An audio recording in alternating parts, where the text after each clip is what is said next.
आप सभी लोगों का मैं अपने YouTube चैनल में स्वागत करता हूं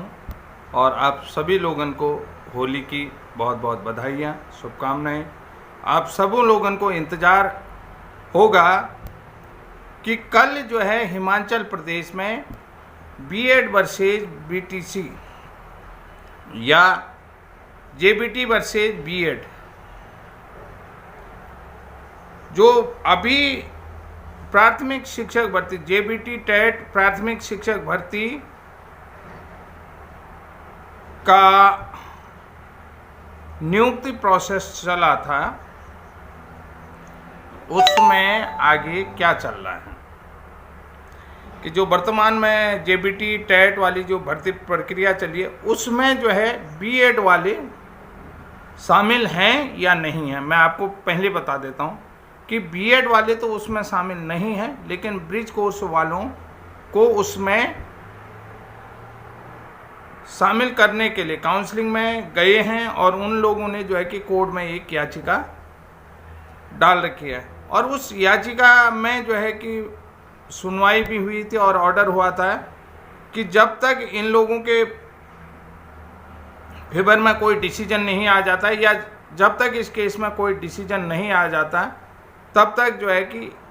इस भर्ती प्रक्रिया का रिजल्ट आउट नहीं होगा, यानी कि जो रिजल्ट है वो रिजल्ट आउट नहीं होगा। तो शिक्षा विभाग हिमाचल की तरफ से कल जो है परसों की बात है कि माननीय हाई कोर्ट हिमाचल शिमला में एक प्रत्युत्तर दिया गया था कि क्या हम इसका रिजल्ट आउट कर दें, जो लोग भर्ती प्रक्रिया में शामिल हुए हैं उनका रिजल्ट आउट कर दें। तो इसको लेकर के उन्होंने कोर्ट में अपना लिखित जवाब दिया था और कोर्ट से जाना था कि लिखित जवाब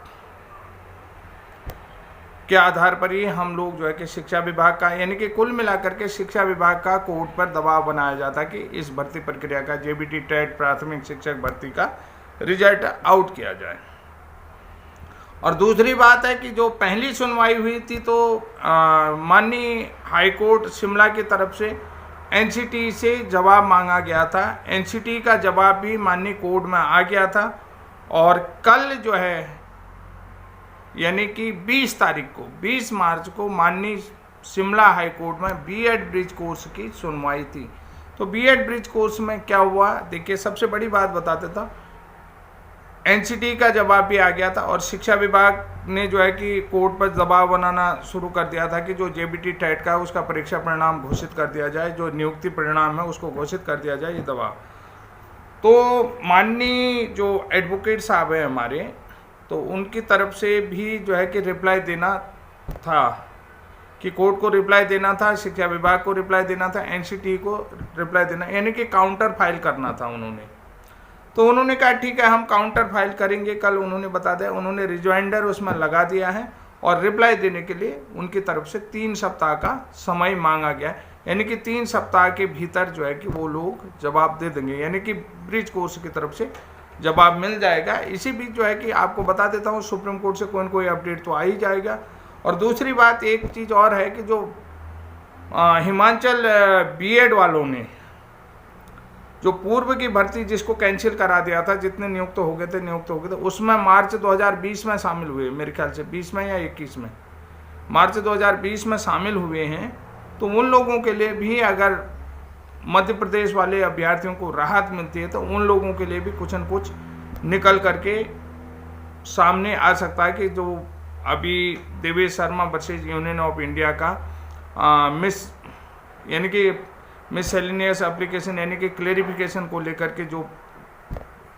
स्पेशल अपील मध्य प्रदेश की तरफ से चल रही है, तो उसमें उन लोगों के लिए जिन्होंने काउंसलिंग करवाई है और उन लोगों के लिए कुछ न कुछ बढ़िया निकल करके आ सकता है। शायद उन लोगों को सजग होना चाहिए, उन लोगों के लिए ये बहुत बड़ी खुशखबरी भी हो सकती है साथियों। तो जैसा कि आप लोग चाह रहे थे कि ब्रिज कोर्स में की सुनवाई में कल हिमाचल प्रदेश में क्या हुआ, तो मैं आपको बताता हूँ 3 सप्ताह के भीतर ब्रिज कोर्स की तरफ से शिक्षा विभाग और एनसीटी को रिजॉइंडर दाखिल किया जाएगा और काउंटर का उत्तर दिया जाएगा, क्योंकि उत्तर देना है। यही चीज़ें प्रोसेस चल रही हैं। आगे देखिए क्या होता है क्या नहीं होता है। सिंपल सी भाषा में मैं बता रहा हूँ कि वहाँ पर यही होना था और यही हुआ भी है। तो आगे देखिए 3 सप्ताह बाद जो भी अपडेट आता है वो मैं आपको देता हूँ। तब तक के लिए जय हिंद, जय उत्तराखंड।